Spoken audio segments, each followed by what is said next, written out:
Cristina Martín Jiménez. El Club Bilderberg. La realidad sobre los amos del mundo. Capítulo 10. Producción. Alejandro Concha Gajardo. www.alejandroconcha.com. Dos palabras del productor.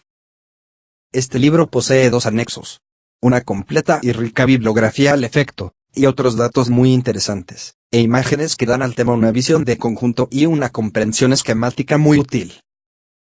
Para hacer más fluida y fácil la audición, estos apoyos e importantes datos han sido excluidos de este audio. Remito al interesado el libro. De Cristina Martín Jiménez. El Club Bilderberg. La realidad sobre los amos del mundo. Capítulo 10. El mayor castigo para quienes no se interesan por la política es que serán gobernados por personas que sí se interesan por ella. Arnold J. Toynbee, 1889 a 1975. Historiador inglés. 10. Sus últimas citas.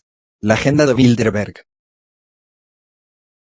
Si durante la década de los 80 fueron los Balcanes y la desintegración de la Unión Soviética lo que llenó la agenda de Bilderberg, en los años 90 está incluido desde la política migratoria hasta las perspectivas de futuro de las antiguas repúblicas soviéticas, pasando por el desarrollo de la economía japonesa y las relaciones atlánticas en una época de cambio.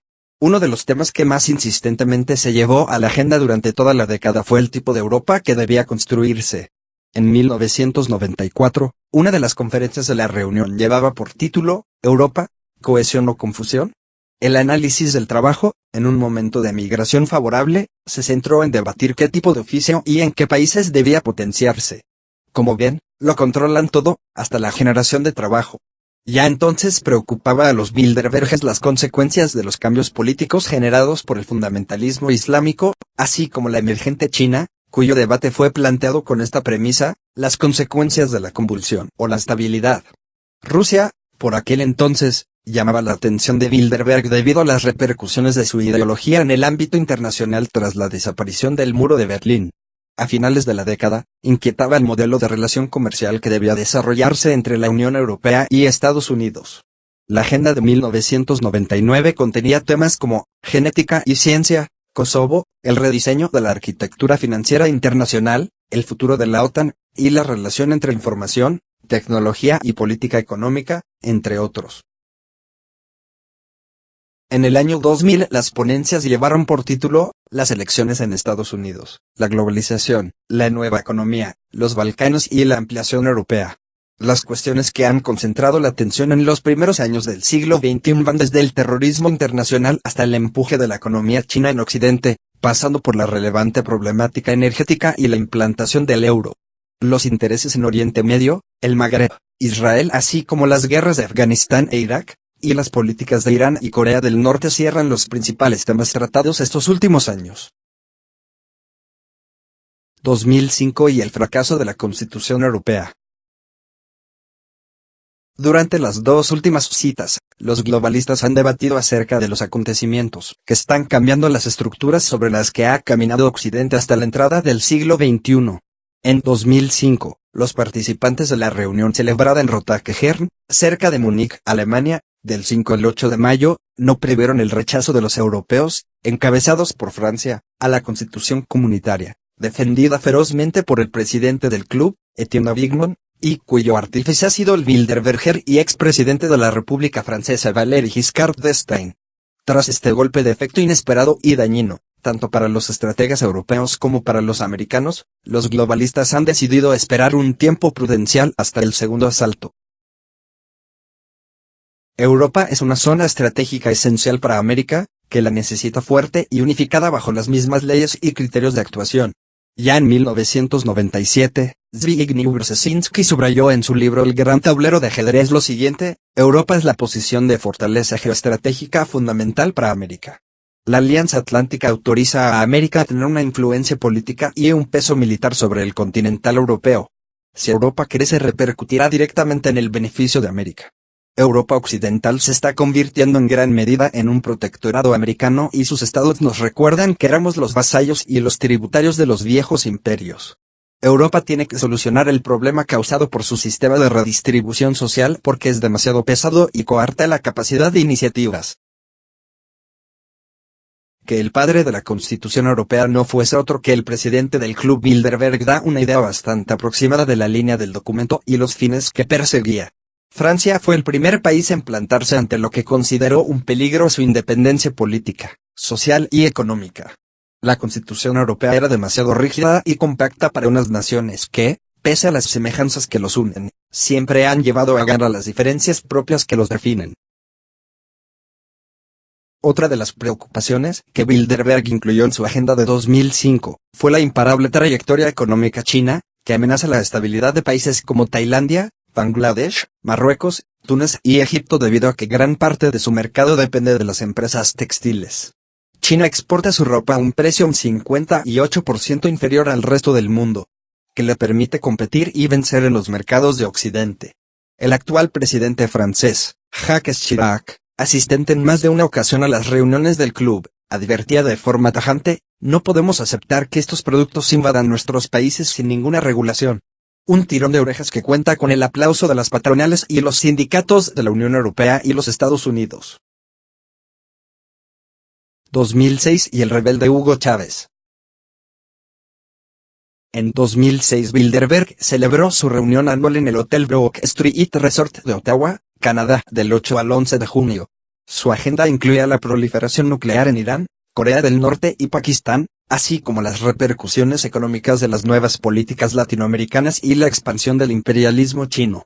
El primer ministro canadiense, Stephen Harper, que ya había asistido a la conferencia de Bilderberg del año 2003, celebrada en Versalles, en la que se mostró contrario a la invasión de Irak, actuó como anfitrión pese a que un portavoz de su gobierno, previsiblemente con ánimo de despistar, había asegurado que no acudiría.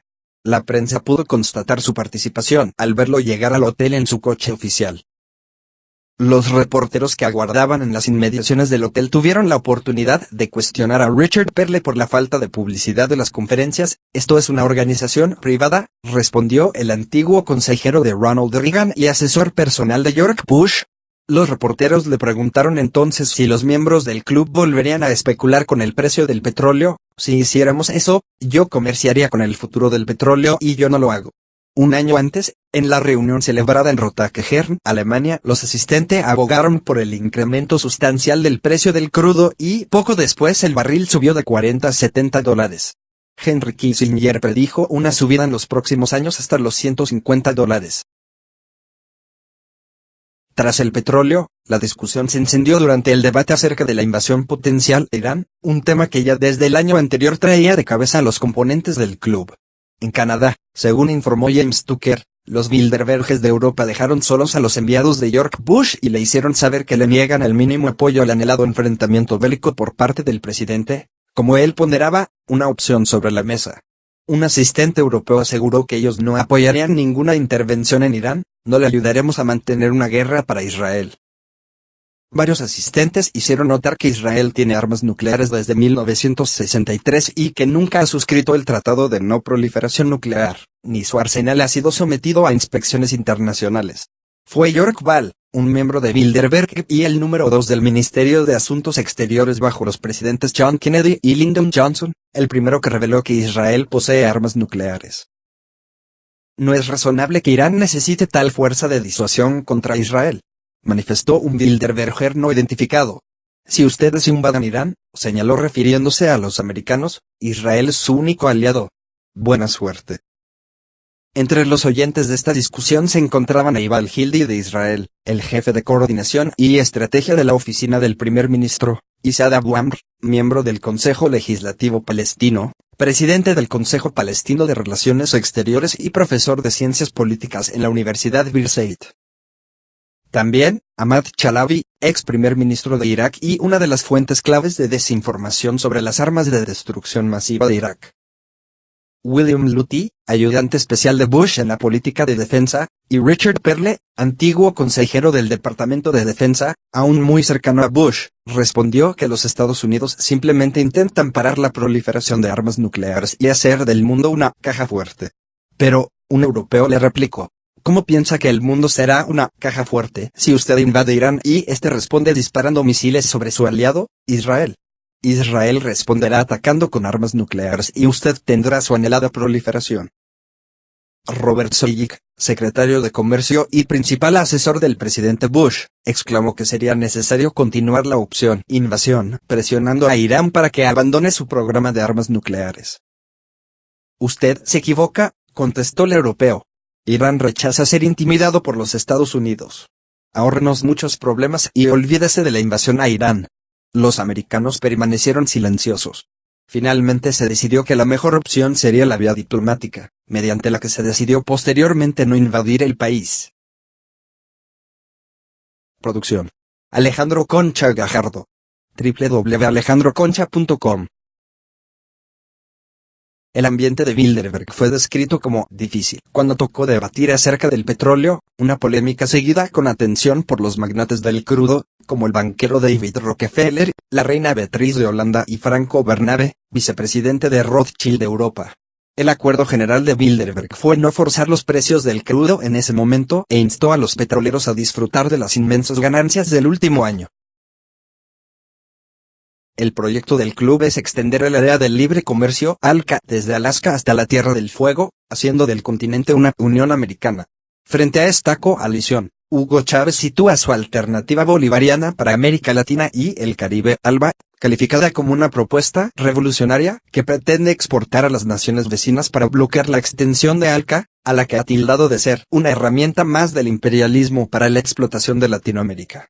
La barrera de Chávez irrita a los Bilderberges, porque el establecimiento de una Unión Americana es un paso crítico hacia el objetivo de establecer las Naciones Unidas como un gobierno mundial. El mercado inmobiliario americano. En 2006 Timothy Geithner, presidente de la Reserva Federal del Banco de Nueva York, predijo tasas de intereses crecientes y dificultades para las familias que han obtenido hipotecas de tarifa ajustables o tasas de intereses variables. Muchos probablemente van a perder sus casas, porque las tarifas de las hipotecas subirán y sus economías no podrán soportarlo. Alguien susurró entonces: los americanos estúpidos merecen su destino. El periodista James Tucker explicó en un artículo que muchas familias, y sobre todo jóvenes, han estado comprando casas caras con tasas de intereses bajos pero variables. Otros han pagado solamente el interés debido sobre sus casas y no el principal. Estos son los más vulnerables, expuso Geithner. Cuando los picos de construcción de las casas y los precios comiencen a subir, muchos verán que deben más sobre su casa de lo que vale en el mercado. Entonces, los bancos se quedarán con las viviendas y las venderán. De nuevo se escuchó: americanos estúpidos. El periódico canadiense Ottawa Citizen cubrió a fondo la reunión de 2006. Se investigó la estructura de seguridad que custodiaba con eficacia la conferencia. Un portavoz de la Policía Nacional remitió al periodista James Bagnall a la empresa privada Glover Risk Holdings, a donde este telefoneó. Logró que le pasaran con el presidente de la compañía en Toronto, Alan Bell, quien aseguró que desconocía la existencia del Club Bilderberg y negó que su firma hubiera sido alquilada para proteger la reunión de esa semana. Nunca he oído hablar de esta conferencia. ¿Qué es? ¿Qué hacen ellos?, preguntó Alan Bell antes de dar por finalizada la conversación. El periodista destacó que el director del hotel había utilizado exactamente las mismas palabras cuando le telefoneó para preguntarle por la naturaleza de los distinguidos inquilinos acogidos ese fin de semana. Según la website de la empresa, Glover Risk Holdings es especialista en la planificación estratégica y recluta a sus trabajadores principalmente de la élite militar contraterrorista y de unidades de fuerzas especiales. Apunta que han desarrollado acciones por todo el mundo en las áreas de alto riesgo, incluyendo África, América Central, América del Sur y Asia. Glover Risk Holdings ha actuado con éxito en la aplicación de la ley y organizaciones de gobierno en las áreas de seguridad internacional, minería, seguridad de exploración de energía, el contraterrorismo, el secuestro, etc. La empresa señala en el website: bien informado y discreto, nuestros consultores trabajan juntos en equipo para ofrecer la calidad de servicio necesario y cubrir las necesidades de todos nuestros clientes. Ya ven, la élite de la seguridad privada custodiando a la élite gubernamental global. Un año más, los Bilderberges no repararon en gastos y su presupuesto alcanzó los 500.000 euros para un total de 3 días. Reservaron el hotel completo, que dispone de 400 habitaciones y todos sus servicios, entre los que destaca el mayor spa de Norteamérica, a 295 euros la sesión de 2 horas. La adhesión de Turquía a la UE. Bilderberg sigue deliberando acerca de la admisión de Turquía en la Unión Europea. Dos de los periódicos más importantes del país mediterráneo, Hürriyet y Zaman, enviaron a sendos reporteros para intentar cubrir la cita de Bilderberg de 2003.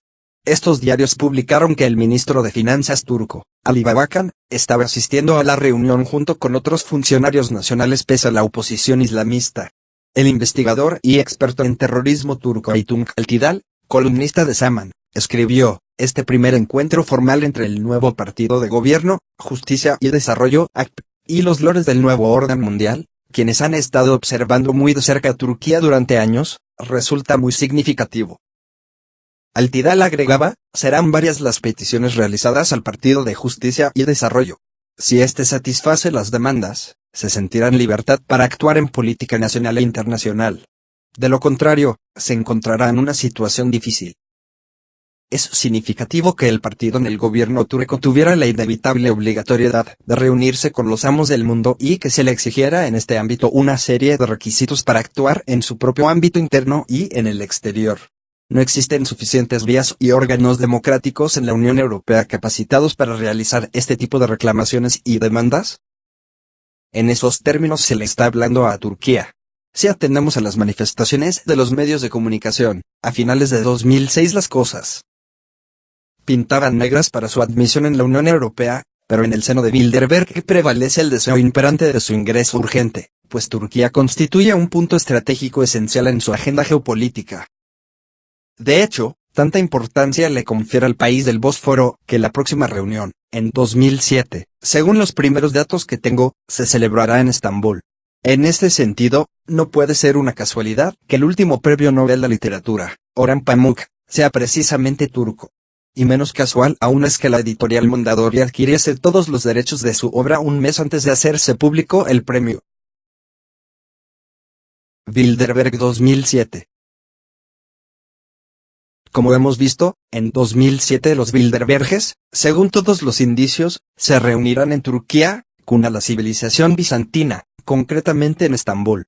La capital administrativa del país es una de las ciudades más grandes y hermosas de Europa.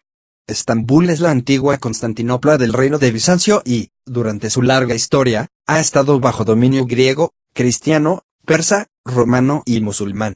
Además, perteneció al Imperio Macedonio de Alejandro Magno e incluso a los celtas mediante una imposición retributiva. Desde los años 70 los delegados turcos han sido invitados a las reuniones de Bilderberg. Al ubicarse justo en medio de los continentes europeo y asiático se trata de un importante punto estratégico que los globalistas desean controlar. No es fortuita la elección del país en un momento crucial de las negociaciones que mantiene con Europa respecto a su ingreso en la Unión Europea. Públicamente, la Unión Europea le exige que introduzca en su legislación cambios sustanciales referentes a los derechos humanos y a la emancipación de la mujer en la sociedad. Turquía es uno de los países musulmanes más modernos del mundo y su mayor acierto consistió en separar religión y política, manteniendo a la primera fuera del gobierno, un rasgo secular opuesto al sistema imperante en los países árabes. Mientras la transición hacia una sociedad democrática, requisito imprescindible para ingresar en la Unión, se operan lentamente, los Bilderberges comienzan a impacientarse ante la urgencia que les supone tener a Turquía de su lado. Su integración en Europa permitirá a la alianza de Bilderberg un fuerte afianzamiento en la zona del Mar Caspio, así como el mantenimiento de una influencia abierta sobre los estados del este del Mediterráneo. La lucha por las materias primas y los recursos de gas y petróleo de la zona asiática es una de las razones de la expansión militarista que los Bilderberges han emprendido, como la guerra de Afganistán y la de Irak promovidas por los Estados Unidos. En su libro, Brzezinski hizo notar la relevancia de la zona para el Imperio americano. La importancia geopolítica de Eurasia no disminuye.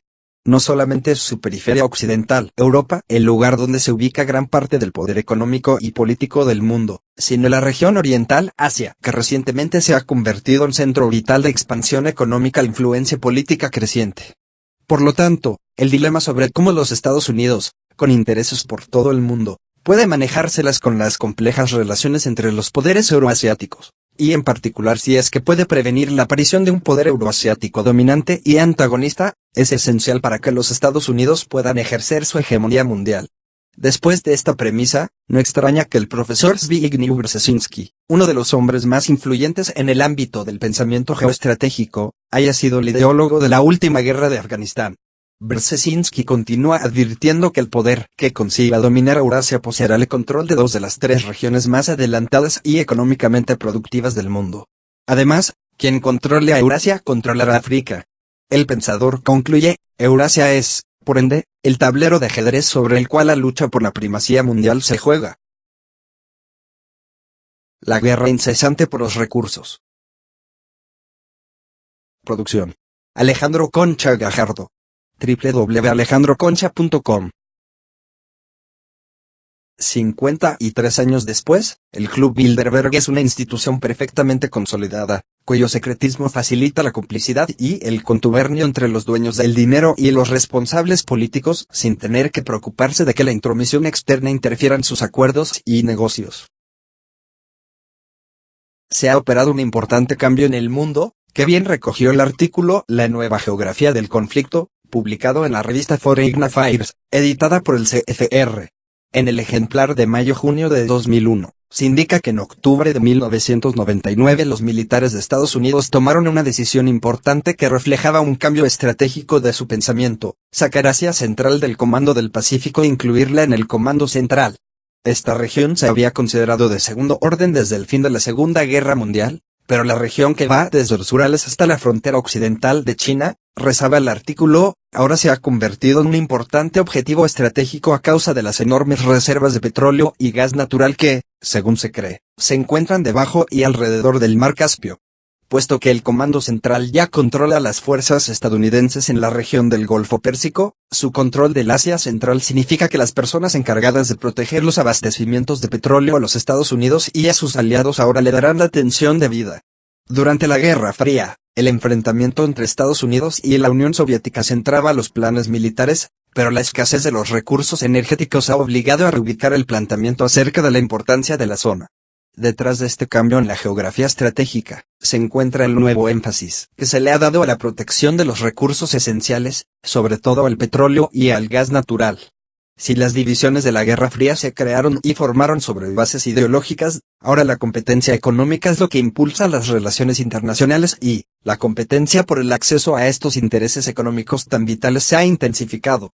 Es importante la constatación acerca de que el mundo gira ahora en torno a la competencia comercial y de subsistencia en vez de la militar de antaño. Los funcionarios a cargo de la seguridad han comenzado a prestarle mucho mayor atención a los problemas que surgen de la competencia intensificada para obtener acceso a estas materias cruciales, especialmente el petróleo, que a menudo se encuentra en regiones por las cuales se pelea o que son de política inestable.